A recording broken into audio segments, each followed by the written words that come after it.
So, Well, on that note, go ahead, sir. no, well, I was going to say once your dream of becoming a published author was realized, uh, what were some of like the unexpected twists and turns of the publishing world that you had to like change and adapt to, and Yeah. how did you take those experiences and like set your foundation for writing in the future? Yeah. Well, I came on the scene when rom-coms were becoming just very, very popular. It was right after Bridget Jones's Diary, and Shopaholic, and rom-coms were just everywhere. Like everyone wanted them. They were covering the tables. My publisher launched Downtown Press, which was a whole line of books that I was part of. And every major publishing house was like launching a line. They're like, this is the new genre. This is how we're going to, I mean, publishing is always like any business looking for that new line of revenue. Like what is going to bring people into the stores? What's going to buy, sell books. And for them, it was rom-coms, which they called chick lit at the time. But then, as happens sometimes, you had a lot of success for a lot of young, early 30s, late 20s, female writers. And then the backlash came. Like there was, well, this isn't serious enough. These books are fluff. No one should read these because they're, these stories are, about drunken office parties and silly hookups and things that don't really matter, except that these stories resonated with a lot of women of that time. They wanted escapism. They wanted, they wanted those stories.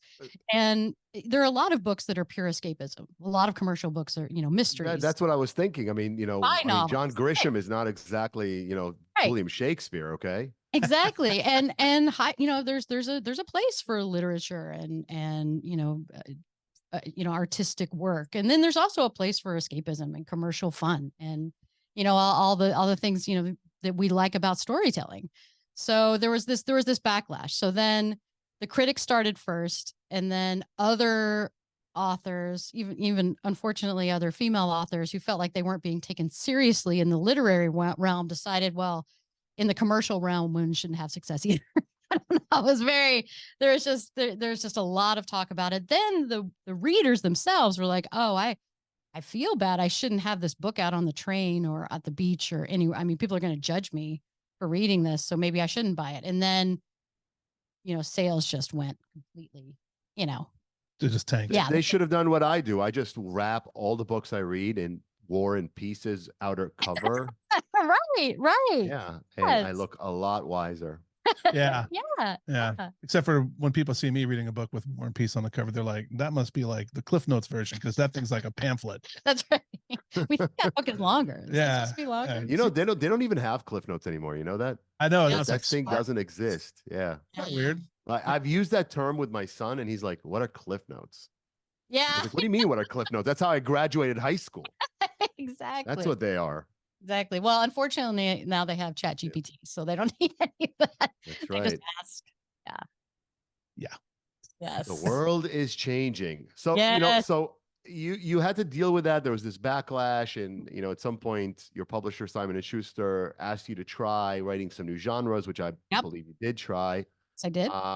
And how did you feel about that, by the way? Did you feel like you were not being true to yourself? I mean, was there some sort of internal struggle with doing something that was different than what you intended to do? Yeah, I mean, on the one hand, I was always open to try new things, but on the other hand, there was a little bit of like, well, there was a lot of fear in that decision making, because I think when you've made it, then you feel like, well, I have to just do everything I can to stay here, because what happens if I have to take a step back? And so at that time, if I had to do it all differently, I would have done things differently. I probably would have stepped back. I probably would have told myself it's okay. I think so many people, and myself included, you're in the moment and you make decisions just for fear of losing something, or, having a setback that you don't know how to recover from. So when my publisher and agent, asked me just to switch, keep switching, just keep doing these genres, even though I didn't really believe in it, even though I wasn't even really that excited about the writing I was doing, I was like, I have to do this because I can't lose. I can't go backward. I mean, in publishing, there's like a hierarchy of authors or published authors. There's like the hardback authors that are the most successful. Then there's trade paperback.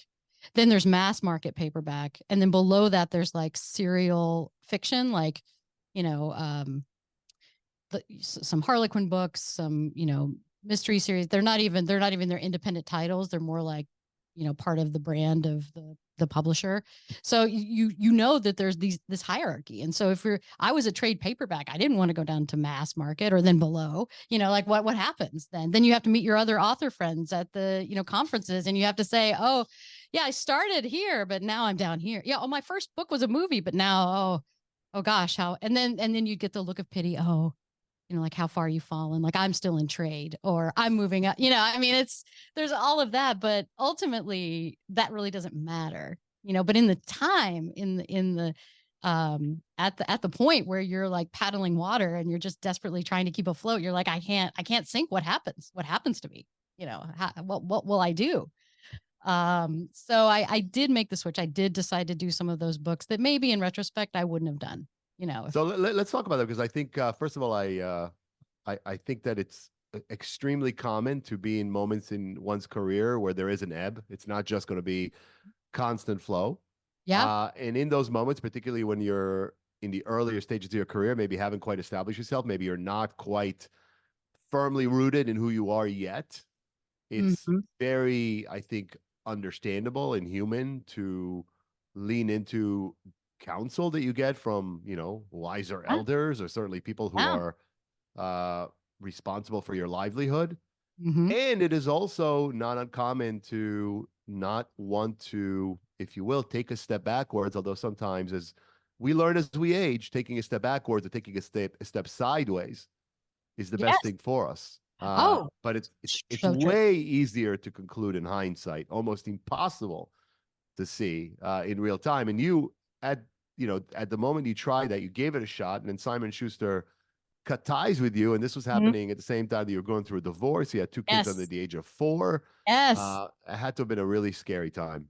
Oh yeah, it was scary. And I think again, like, you know, like you're saying, with age, things look so much different. You know, at that time, I felt like, you know, oh, success with the book, check. Like marriage and kids, check. Like everything's good. Like my life's set. Like I've achieved things. And then one by one, those things started, you know, I lost those things. I was like, what's happening? Like this, I don't know, you know, what to do next. Like, and with the divorce, it became a very real issue of not just pride of like going to the book conferences and saying like, oh, what are you working on? What's your new project? But it was literally, how am I going to go to the grocery store and buy groceries? You know, how am I going to pay rent? Like you know, how am I going to make sure these kids, you know, are taken care of?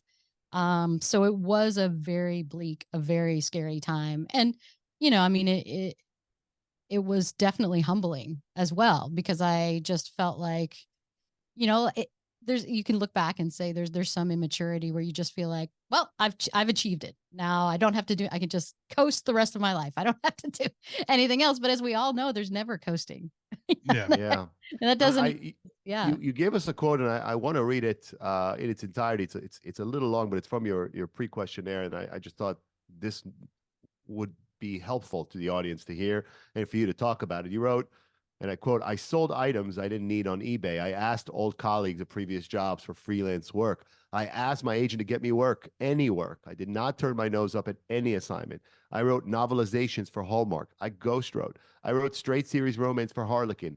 Everything had value, and I needed cash to put food on the table," as you just said. And I have this question for you. And by the way, I've had those moments in my career, and some not that long ago.